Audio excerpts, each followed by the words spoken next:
This is video 31. It's in addition to my last video, video 30. I just read, and Loya Al-Sharif posted this as a great development. Sheikh Mohammed bin Zayid, who is, for those who don't know, he is the Emir of Abu Dhabi and the President of the United Emirates. He visited China. Listen to my former video also about the CCP and its wrecking of everyone's future and the support of Islamism and funding of American uprisings and pro-terrorist movements and organizations and the WHO, and yes, the president of the UAE, Sheikh Mohammed bin Zayid, visits now China and talks about how we should all work together for peace, and he stands for ceasefire. Thank you very much. That's fine. Let's keep the terrorists and the Islamists in charge. And he promotes a two-stage solution. And I said it in the previous videos, this means ongoing terrorism, nothing else, and just postpones the genocide on Israel. Thank you, President of the United Arab Emirates.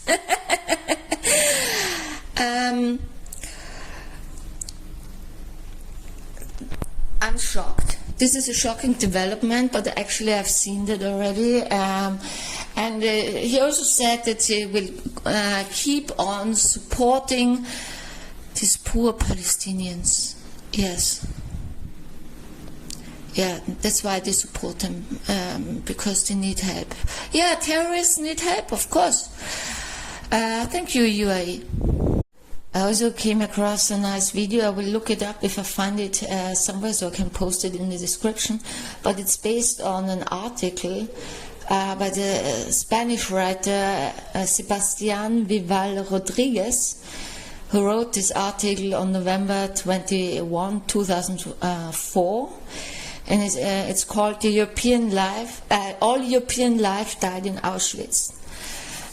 It's about we killed European culture in the concentration camps, and creativity, talent, peacefulness, and everything that Europe actually stayed for: tolerance, development, science. And now we replace them with 20 million Muslims, who stands for a death cult. Islamism, death cult is Islamism and transhumanism.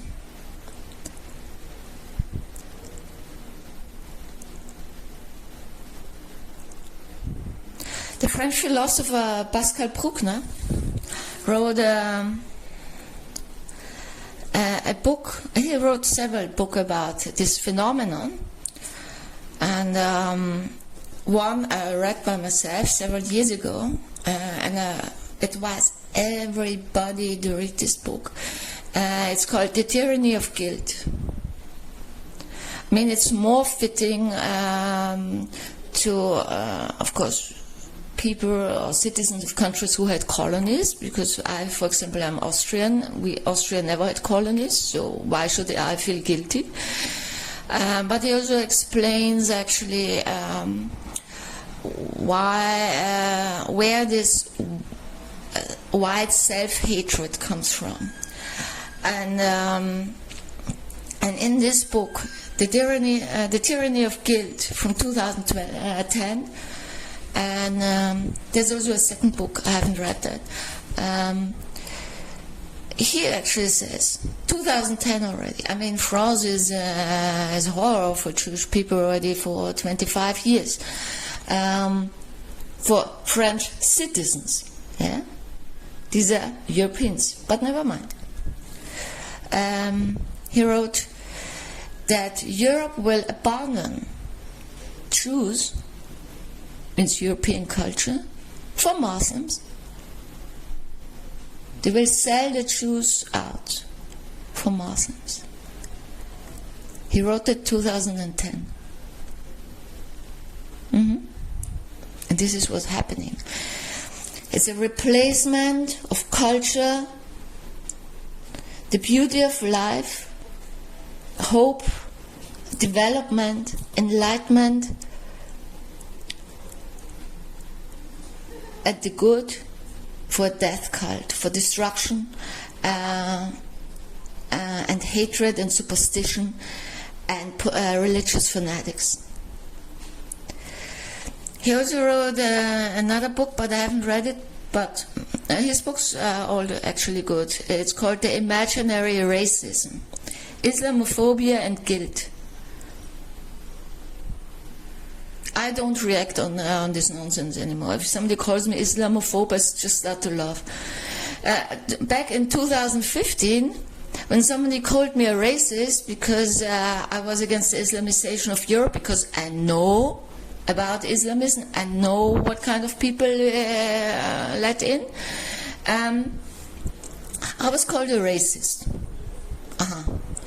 So when I meet somebody from I don't know, Fuchara, I speak with somebody from a different race. This is just ridiculous.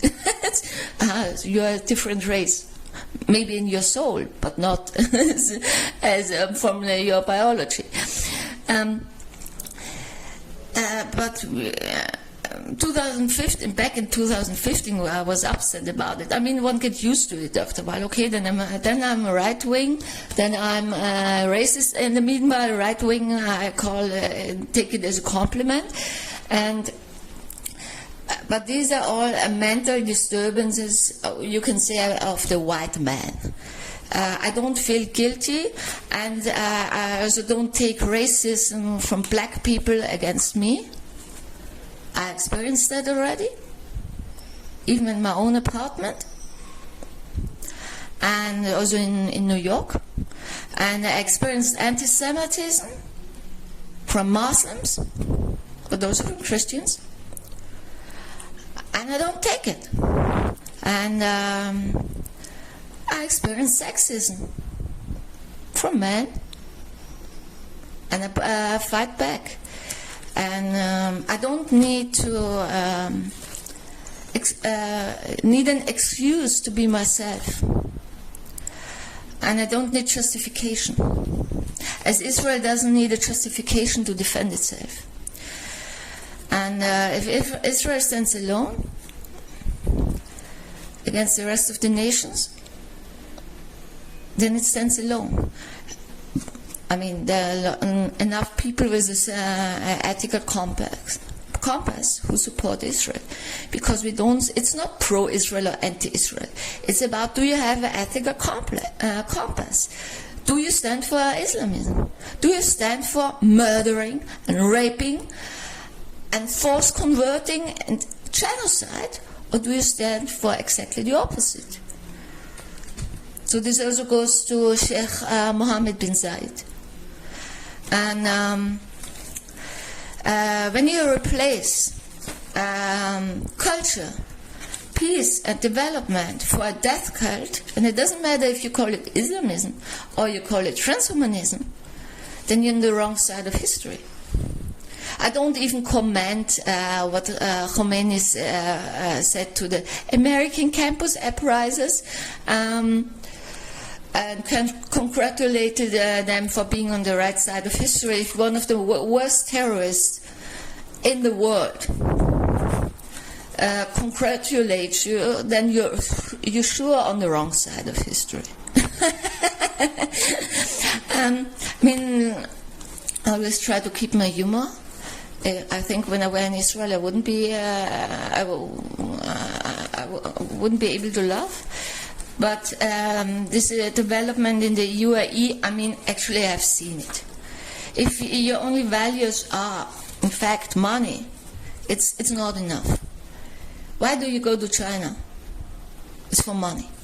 Money, money, money, profit. Last week I read that in also Saudi Arabia, UAE and Saudi Arabia invested $10 million in Pakistan. Oh, support the Islamists. Force convert, rape and kidnap Hindu girls. Thanks Saudi Arabia and UAE for showing us what you stand for. I'm sorry. I have no patience anymore with this nonsense. And I always say the UAE actually had the potential, but I can't explain what they are doing. I can't explain it. Maybe it's because it's the old generation now in charge, and the younger generation, so all these crown princes now waiting to come into power, who are all around 40, beginning of the 40s, so all maybe they would be different. Yeah, maybe it's because it's the old generation in charge. Maybe, I don't know. Where is he? And I also say it's not enough to sign the Abraham Accords. You also have to stand for it. And actually, I always thought, until I found out, that the Abraham Accords is also a kind of an organization where you actually also do cultural exchange. Yeah, that the people also meet each other. Young people meet each other. Israelis and Emiratis, for example. But it's nothing like that. They just signed a contract. And this is not enough, obviously. MBS shouldn't go to Syria, he should go to Israel. Mohammed bin Zayid shouldn't go to China, he should go to Israel. But they all don't do that.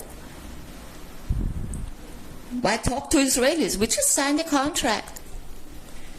But we don't talk to the people, actually. No. Who cares about them? In a previous video, I also talked about Russia. I talk about Russia a lot. And I talked the ideology behind the Russian-Iranian alliance, so Alexander Dugin. And I talked about Dugin's weird ideology that Russia is not connected to the European culture, but to Euro-Asia, to Asia. And I had an interesting conversation yesterday with a Russian. And he also said, so the most Russians I know are educated people, and they don't stand for the Russian Middle East politics, okay? They are rejected. And they can't explain it. And I found out why.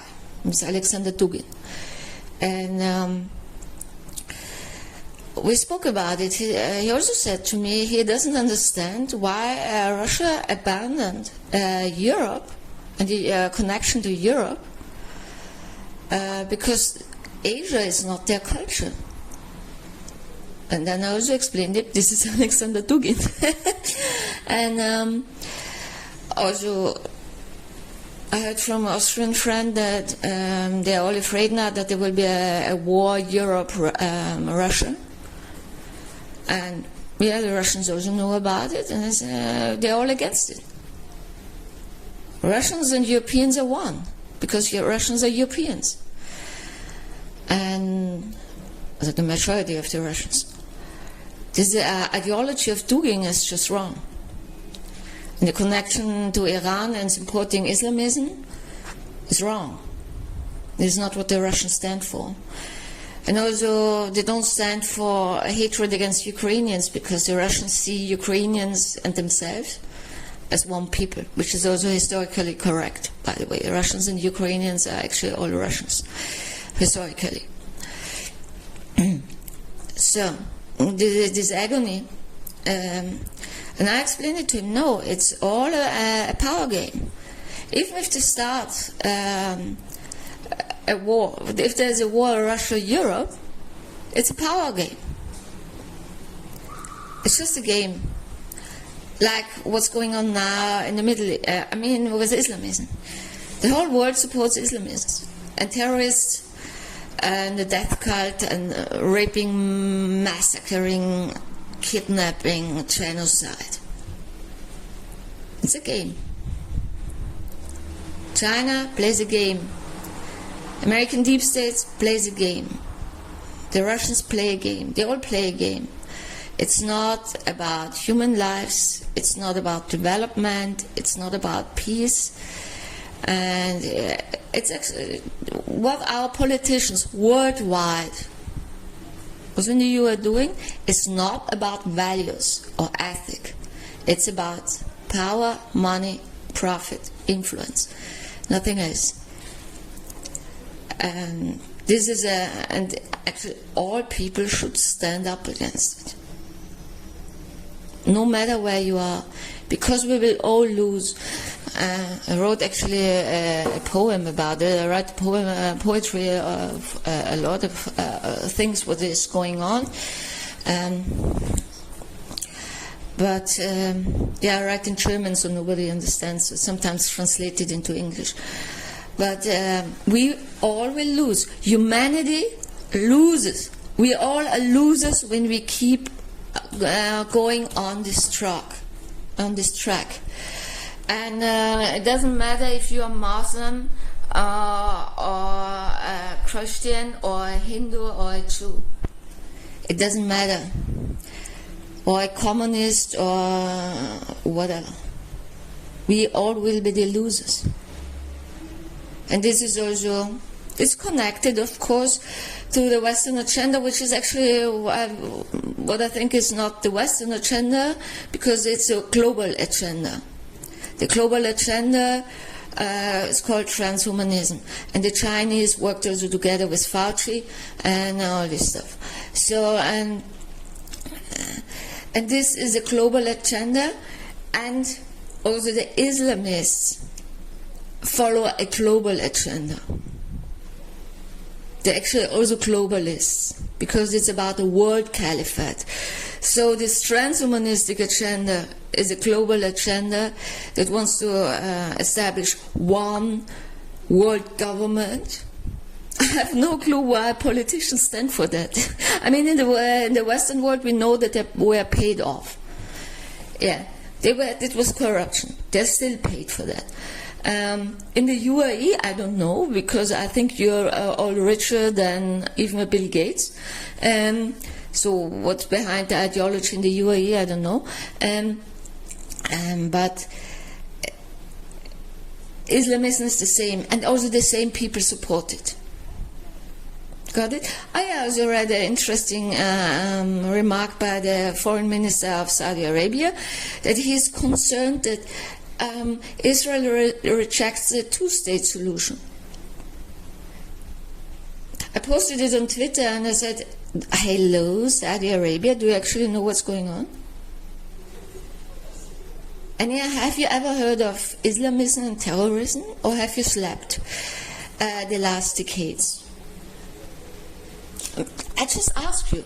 Maybe you answer one day. I also want to add something about this Free Palestine. By the way, the South African president at the rally in South Africa led the chant, genocidal chant, from the river to the sea. You know the link between Iran and South Africa. I spoke about it in a previous video. So from the river to the sea is something is a genocidal chant that stands for the genocide of around 10 million people, and the South African president stands for that. Just for your information. By the way, talking about this Free Palestine, because actually Free Palestine is actually nowadays also used as a genocidal chant, but it's historically it's stood for something else, because Palestinians under the British mandate were the Jewish people. And Free Palestine in the 30s and 40s was a movement for the independence of a Jewish state. Just for your information. But let's talk about the meaning, the nowadays meaning of Free Palestine. King Hussein, the first of Jordan, once made a statement, and he was half right. He said there is already a Palestinian state, and it's called Jordan. In fact, it's half true, because when you say Palestine was just the area, a territory, the Brits called like that. That's the Brits called this area, which was actually the Kingdom of Judah and the Kingdom of Israel, Palestine. The partition was actually 77% Arabs got, so it's Jordan. And the tiny rest, the Jews got. So there is already a two-state solution, babies. Also, it goes also to Mohammed bin Zayid.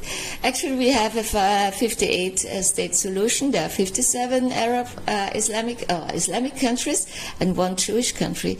So, if you promote the two-state solution, you won't actually destroy the only Jewish nation in the Middle East.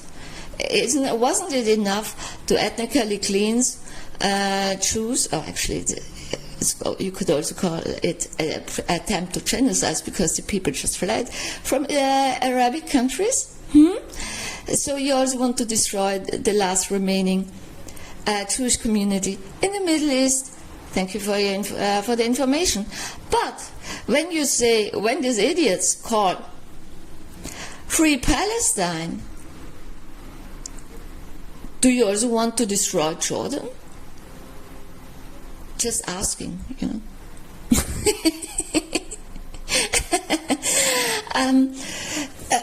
let's talk about it. So you want to destroy Jordan too? Because you want to. So what do we actually stand for? And when we free it, we give it back to whom? Exactly. So we give Jordan back to Jews and Christians? Or tell me more about it. A PS to Sheikh Mohammed bin Zayid. When you stand for ceasefire, you want more than 100 Israelis who are kept hostages and gang raped and tortured every day and starved to remain in the hands of terrorists, fanatic Islamists who take the Quran literally. This is what you stand for when you want a ceasefire, by the way.